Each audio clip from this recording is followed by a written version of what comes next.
আজি আকৌ BTC অঞ্চলত এই UPPL চৰকাৰৰ দ্বাৰা ধৰ্মৰ নামত বিভাজন, জাতিৰ নামত বিভাজন, ভাষা ভাষীৰ মাজত বিভাজন আৰু বহুত ব্যক্তিৰ কাৰণে আমাৰ মাজত দাঙ্গা হাঙ্গামা সৃষ্টি হোৱা এই বিষাক্ত পৰিস্থিতি, ডেঞ্জাৰাছ পৰিস্থিতি আমি এতিয়া দেখিবলৈ পাইছো, উপলব্ধি কৰিব পাৰিছো। কেনেকৈ যিসকলে পৰিৱৰ্তনৰ কথা কৈছিল, এই অঞ্চলত শান্তি প্ৰতিষ্ঠাৰ কথা কৈছিল, এপছৰ মানুহবিলাকে কয় যে আগৰ দিনত অশান্তি আছিল, এতিয়া হে শান্তি হ'ল বদলেন অঞ্চলত, এই কথাটো কৈ থাকে। আমি কৈ আছো যে অশান্তি পৰিস্থিতি কৰা মানুহ আপোনালোকে আছিল, তোমালোকে আছিল, এপছৰ মানুহবিলাক, UPPLৰ মানুহবিলাকে আছিল। যেতিয়া আমি শাসন কালত আছিল, আমি শাসন কৰিছিলো, সেইটো সময়ত আমাক ডিস্টাৰ্ব দিবৰ কাৰণে, পানীটো ঘূৰাবৰ কাৰণে তেখেতসকলে বিভিন্ন ধৰণৰ কাম কৰি পেলাই আমাৰ মাজত ভুল বুজাবুজি সৃষ্টি কৰিছিল। এতিয়া তেখেতসকলে শাসক গোষ্ঠী শাসন সিহঁতে কৰি আছে। ইয়াৰ কাৰণে আমাৰ ফালৰ পৰা BPFৰ কৰ্মী বা BPFৰ মানুহসকলৰ পৰা, আমাৰ দলৰ পৰা কোনোদিন কোনো ধৰণৰ অশান্তিৰ আমি কাম কৰা নাই, আমি নকৰো। আমি এটা কথা নকওঁ যিটো সমাজত ভুল চিন্তা বা ভুল বুজাবুজি সৃষ্টি কৰে, তেনেকুৱা কথা BPFৰ নেতাসকলে নকয়। ইয়াৰ কাৰণে তেখেতসকলে এতিয়া কয় এতিয়া সেই শান্তি আহিছে, নাই, এতিয়া অশান্ত হবলৈ গৈ আছে। মুছলিম সকলক টাৰ্গেট কৰিছে। আপোনালোকৰ এই গোসাইগাঁও শ্ৰীৰামপুৰৰ ওচৰতে আমাৰ সাত্তাৰ মিয়াই যেনেকে চাহ বাগান বনাইছিল, অন্যায়ভাৱে তেখেতৰ ঘৰটো JCB লৈ পেলাই এতিয়া এই চৰকাৰে যেনেকে ভাঙাই দিছে, সেইটো আপোনালোকে সকলোৱে জ্ঞাত। এইটো আৰম্ভণি। এতিয়া নোটিশ দিছে, দক্ষিণ ফালে মুছলিম হওক, কোনোবা বঙালী হওক, কোনোবা ৰাজবংশী হওক, সবকে ইলিগেলি সরকারি মাটি কবজা করেছে বলে এভিকশনের নোটিশ দিছে। উত্তরে যাওক আপনালোকে, ট্রাইবেল মানুষ আমার এই বড় সকলক, এই আদিবাসী সকলক, এই রাজবংশী সকলক, এই সূত্রধর সকলক উত্তরে করে থাকে। সবতকে গরিব মানুহবিলাকে থাকে, করে থাকে। সবতকে অশিক্ষিত জাম্ভা মানুহবিলাকে উত্তৰত আছে, সেইটো সকলোৱে জানে। এই মানুহসকলক এতিয়া নোটিশ দিছে, ফৰেষ্টত মাছি ইলিগেলি আছে বলে, এনক্ৰোচ কৰিছে বলে ইভেকশন কৰা এই গোটেই উত্তৰাঞ্চলত সংকোচ নদীৰ পৰা আৰম্ভ কৰি ফাঁচনৈ নদীলৈকে এতিয়া নোটিশ দিছে।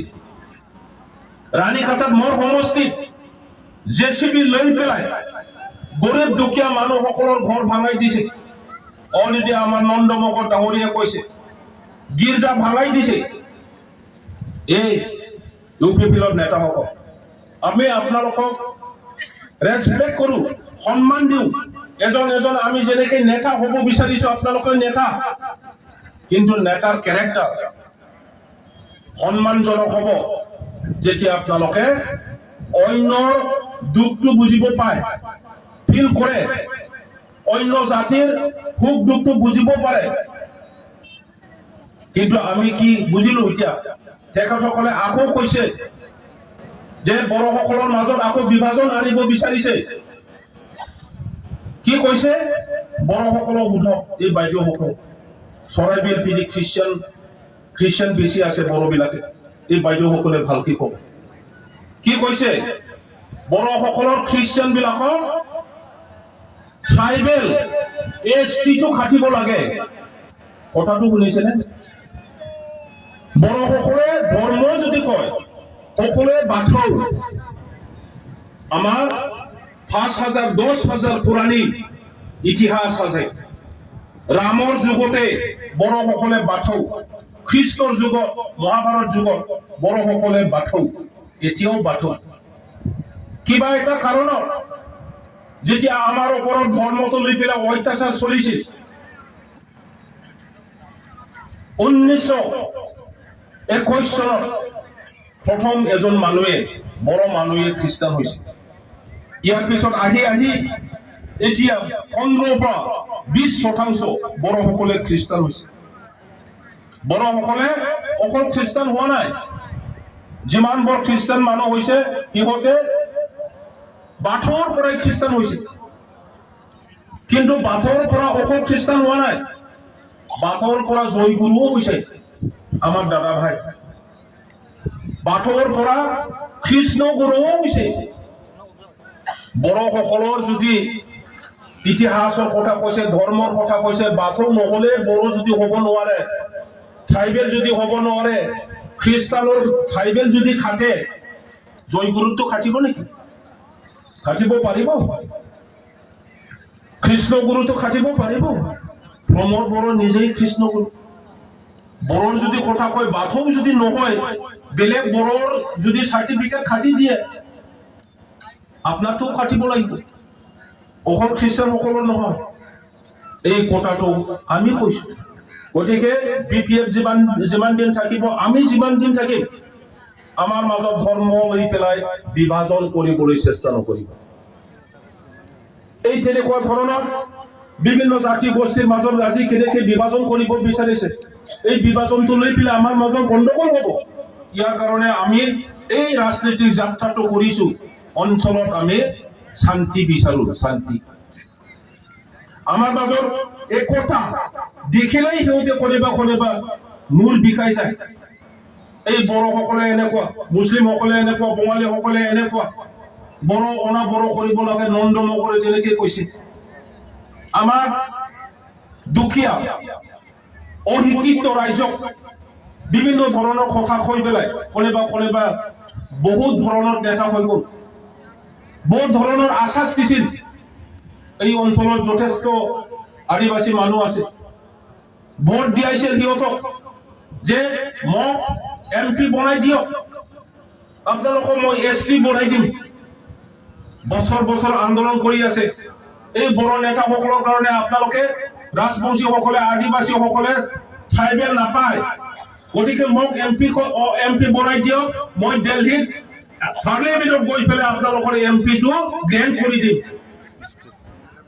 10 বছৰ হ'বলৈ গৈ আছে। ইয়াত যিমান বৰ আদিবাসী মানুহ আছে, ৰাজবংশী মানুহ আছে, আপোনালোকে কওক, আজি কোনো বড়ো নেতা নাই, বড়ো MP নাই। আজি প্ৰমীলা ৰাণী ব্ৰহ্ম মন্ত্ৰীও নাই, চন্দন ব্ৰহ্ম মন্ত্ৰী নাই, হাগ্ৰামা মহিলাৰী চিফ নহয়।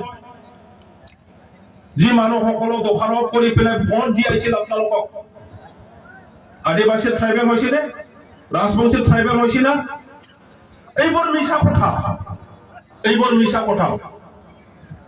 ৰাজবংশী ট্ৰাইবেল হ'ব পাৰিব আমি যেতিয়া একগোট হয়, যেতিয়া আমাৰ মানুহে কয় যে ৰাজবংশী ট্ৰাইবেল লাগিবই, আদিবাসী ট্ৰাইবেল লাগিবই। এই কথাটো কোনে কৈছে? আমাৰ চিফ হাগ্ৰামা মহিলাৰী ডাঙৰীয়াই কৈছে, লিখিতভাৱে দিছে ভাৰত চৰকাৰক, আসাম চৰকাৰক। প্ৰাইম মিনিষ্টাৰ যেতিয়া কোকৰাঝাৰত আহে, তেখেতে অপেনলি কৈছে লাখ লাখ মানুহৰ আগত যে প্ৰাইম মিনিষ্টাৰ সাহেব, আপুনি যদি বেলেগত নিদিয়ে, আমাৰ BTC অঞ্চলতে প্ৰথম দিয়ক, এই ৰাজবংশীসকলক ST দিয়ক, আদিবাসীসকলক অতি সোনকালে ST দিয়ক। এই কথাটো কোনে কৈছে?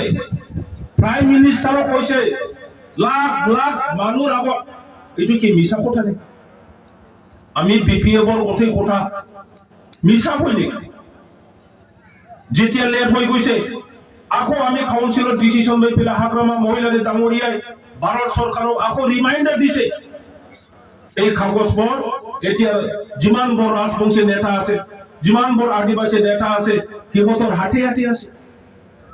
এইটো কি ঠগোৱা হয় নেকি? আজি প্ৰমোদ বড়ো যিমানে ভাল ভাল কথা কৈ পেলাই ভোট আপোনালোকক দিবলৈ দিলে, চৰকাৰ গঠন কৰিলে, কি কৈছে?